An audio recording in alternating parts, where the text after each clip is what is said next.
আপনি এখনো ঝাঁপি সরকারকে চেনেন না। ঝাঁপি কি করতে পারে এবার আপনি দেখে নিন। এই বলে ঝাঁপি সিপের মাথায় বন্দুক ধরে। হ্যাঁ, বন্ধুরা এমনটা হতে চলেছে আজকের পর্বে। বিস্তারিত জানতে ভিডিওটিতে লাইক দিয়ে চ্যানেলটিকে সাবস্ক্রাইব করে পুরো ভিডিওটি তোমরা দেখতে থাকো। গল্পের শুরুতে আমরা দেখতে পারবো ঝাঁপি দীপকে বলতে লাগলো, "দীপ এবার তুমি উঠে পড়ো। সবাই চলে গেছে।" তখনই উজ্জয়িনী ম্যাম বলতে লাগলো, "কি বলছো ঝাঁপি? দীপ কি বেঁচে আছে?" ঝাঁপি তখন বলতে লাগলো, "হ্যাঁ, দীপ বেঁচে আছে। ওকে বাঁচানোর জন্য আমরা এই নাটকটা করেছি। আর আমাদের টিমের ও ভাই তখনই উজ্জয়িনী ম্যাম বলতে লাগলো, "ডাক্তারবাবু?" তখন জাফি বলতে লাগলো, "উনিও আমাদের টিমের একজন সদস্য। আমরা সবাই মিলে প্ল্যান করেছিলাম একমাত্র দীপকে বাঁচানোর জন্য।" উজ্জয়িনী ম্যাম তখন শুনে খুশি হয় আর বলতে লাগলো, "আমিও চাই যে বাবুর যেন কোনো ক্ষতি না হয়। আমি তোমাদের সাথে আছি। তবে এবার কি করবে? কি করবে ঝাঁপি?" ঝাঁপি তখন বলতে লাগলো, "আমি তো জানি এতক্ষণে চিফের কাছে খবরটা পৌঁছে গিয়েছে।" তখনই বিতান বলতে লাগলো, "কি করে?" ঝাঁপি তখন বলতে লাগলো, "আমরা সবাই যখন কান্নাকাটি করছিলাম তখনই কিন্তু সিপের লোক এসে সবটা দেখছিল।" তখন বিথি বলতে লাগলো, "ঝাঁপি তুমি এত কিছুর মধ্যেও এটা খেয়াল করেছো?" ঝাঁপি তখন বলতে লাগলো, "খেয়াল তো আমাকে করতেই হবে। কারণ সবকিছু তো করছি ওকে বাঁচানোর জন্য।" আর চিপের লোক এতক্ষণে চিপকে খবরটা দিয়ে দিয়েছে। তখন ঝাঁপি আরো বলতে লাগলো, "এবার কেউ না কেউ ম্যাডাম এক্সকেও খবরটা দিয়ে দিবে। আর ম্যাডাম এক্সের কাছে খবরটা চলে গেলে ম্যাডাম এক্স কে আমরা ধরতে পারবো। আর আমাদের নেক্সট টার্গেট হলো ম্যাডাম এক্সকে ধরা। ম্যাডাম এক্সকে না ধরলে দীপকে আমরা কিছুতেই বাঁচাতে পারবো না। কারণ দীপের এখন এক নম্বর শত্রু হলো ম্যাডাম এক্স।" এদিকে দামোদর সরকার দীপের মাকে বলতে লাগলো, "শুনো অজান্তা তোমাকে কিন্তু আমি একবার ম্যানেজ করছি। আমি বারবার ম্যানেজ করতে পারব না। তুমি কেন কাঁদছো না?" তখনই অজান্তা বলতে লাগলো, "আমি কি করব? আমার একটা জলজন্ত ছেলে বেঁচে আছে আর তার জন্য আমাকে মরা কান্না কাঁদতে হবে? আমি না সেটা করতে পারব না।" তখনই দামোদরবাবু তখন বলতে লাগলো, "শোনো, একদম বাড়াবাড়ি করবে না। যেটা ঝাঁপি করছে সেটা ভালোর জন্য করছে। আর ওর কথা আমাদের সবাইকে মানতে হবে।" এদিকে পাড়া প্রতিবেশীরা সবাই চলে এসেছে। তখনই ঝাঁপি বলতে লাগলো, এই দীপ তুমি আবার শুয়ে পড়ো। আমাদেরকে যার যার মতো করে অভিনয়টা চালিয়ে যেতে হবে। ওরা কিন্তু না হলে বুঝে ফেলবে।" তখন দামোদরবাবু বলতে লাগলো, "শোনো, আমি তোমাকে আবারও বলছি, তোমার ছেলেকে যদি বাঁচাতে চাও তাহলে কিন্তু তোমাকে এটা করতে হবে। তুমি এইভাবে মেরে বসে থাকলে লোকে কিন্তু সবটা বুঝে ফেলবে।" ঝাঁপি তখন বলতে লাগলো, "আমি যেভাবে বলেছি সবটা কিন্তু সেভাবে করবি। এর জন্য অন্যথা না হয়।" এদিকে দীপ তখন বলতে লাগলো, "সর্বনাশ! আমি এবার শুয়ে পড়ি। ওনারা তো চলে এসেছেন।" এদিকে দীপ শুয়ে পড়ে। বিতান তখন গিয়ে দরজাটা খোলে। আর তখনই পাড়া প্রতিবেশীরা চলে আসে। আর এসে বলতে লাগলো, "দেখো ছেলেটা সকালবেলায় কি তরতাজা ছেলে ছিল। এখন হঠাৎ করে এমনটা হয়ে গেল সেটা না বিশ্বাস করতে পারছি না।" তখন পাড়ার একটা মহিলা বলতে লাগলো, "ছেলেটা এত চাপ নিতে পারেনি। সেইজন্য হার্ট অ্যাটাক করেছে। কি দরকার ছিল? দেশের হয়ে কাজ করা সবার দ্বারা তো সবকিছু সম্ভব হয় না।"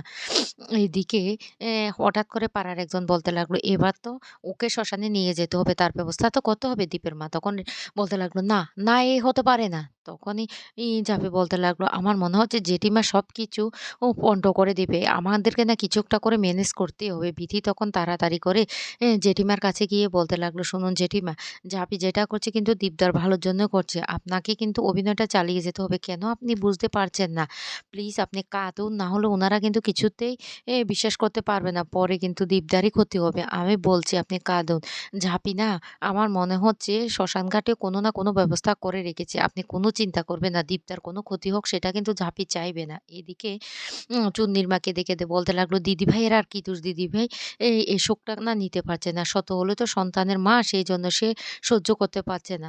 এইদিকে দীপকে শ্মশানে নিয়ে যাওয়ার জন্য সমস্ত তৈরি করে ফেলে। ঝাঁপি তখন কান্না করতে থাকে আর বলতে লাগলো, "না এই হতে পারে না, এ হতে পারে না, এ কিছুতেই হতে পারে না।" অন্যদিকে পাড়া প্রতিবেশীরা বলতে লাগলো, ওকে তো নিয়েই যেতে হবে।" তারপরে ওকে নিয়ে আসা হয় শ্মশান ঘাটে। আর সেখানে মিডিয়ার লোকজনও চলে আসে। আর মিডিয়ার লোকজন মিডিয়া সমস্ত কিছু তথ্য তো সবার সামনে তুলে দিলে যে দীপ্তার্ঘবাবু নাকি হার্ট অ্যাটাক করে গত হয়েছে। এই মুহূর্তে উনাকে শ্মশান ঘাটে নিয়ে আসা হয়েছে। অন্যদিকে কাসাই তখন ঝাঁপির কাছে এসে বলতে লাগলো, "এই ঝাঁপি যার জন্য এত ব্যবস্থা করছিস সে আসবে তো?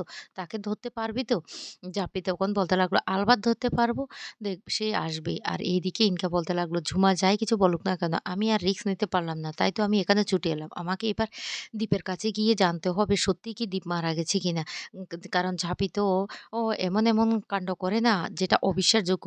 শেষ মুহূর্ত ঝাঁপি না খেলা শুরু করে দেয়। তাই আমি রিস্ক নিতে পারব না। আমি একবার দীপের কাছে গিয়ে দীপকে ধরবো, তাহলে বুঝতে পারবো সত্যি সত্যিই কি দীপ মারা গেছে কিনা। এই বলে যখনই দীপের কাছে যাওয়ার চেষ্টা করে তখন কাসাই আর বিথি মিলে বলতে লাগলো, "তুমি? তুমি এখানে কেন এসেছো?" দীপের বাবা তখন প্রচন্ড রেগে যায়।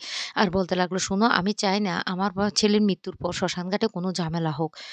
প্লিজ তুমি এখান থেকে চলে যাও।" তখন এ কথা শুনে ইনকা বলতে লাগলো, "না, আপনারা বিশ্বাস করুন আমাকে ক্ষমা করে দিন। আমি তো একসময় দীপকে ভালোবাসতাম।" এরপরে দীপের কাছে গিয়ে যখন দীপের গায়ে হাত দিতে যাবে তখনই রেগে যায় ঝাঁপি, ঝাঁপি। তখন বলতে লাগলো, "উনার আর কোনো জায়গা তোমার কোনো স্থান নেই। এক্ষুনি এখান থেকে চলে যা। না হলে কিন্তু এর ফল ভালো হবে না।" তখনই কাসাই এসে হাত ধরে টেনে সেখান থেকে নিয়ে যায় আর বলতে লাগলো, "খবরদার, খবরদার তুমি আমার দাবাইয়ের গায়ে হাত দেবে না।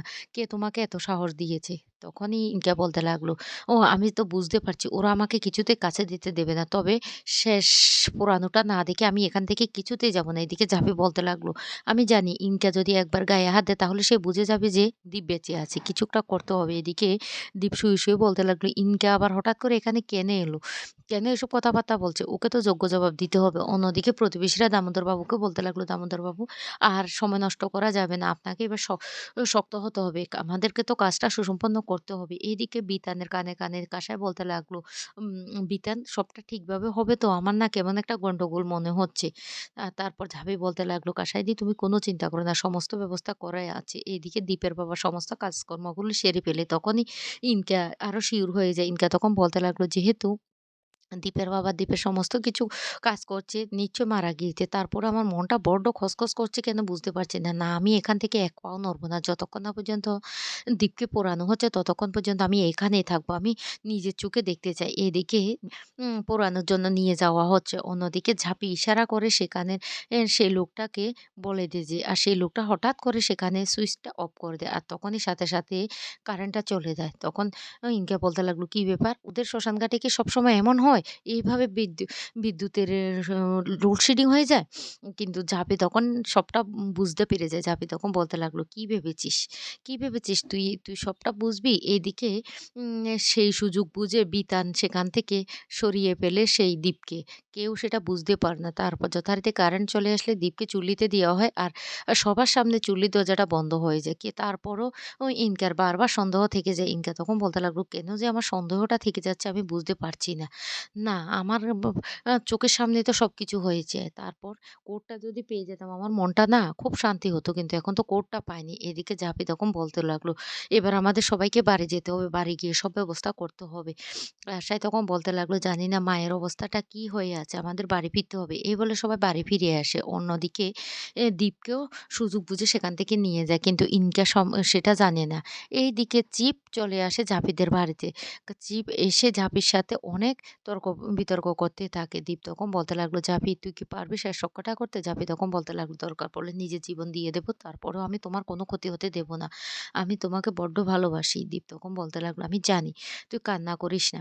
এদিকে চিপ এসে বাড়িতে যখন চিৎকার চেঁচামেচি শুরু করে তখনই ঝাঁপি রেগে যায়। ঝাঁপি রেগে গিয়ে বলতে লাগলো, "এই লোকটাকে মারা যেতে আপনিই তো বাধ্য করেছেন। আপনি তো ওকে বলেছেন। আমি আপনাকে ছাড়ব না।" এই বলে এ চিপের মাথায় বন্দুক ধরে ঝাঁপি আর বলতে লাগলো, "আপনি এখনো ঝাঁপি সরকারকে চেনেন না। ঝাঁপি সরকার না সবকিছু করতে পারে।"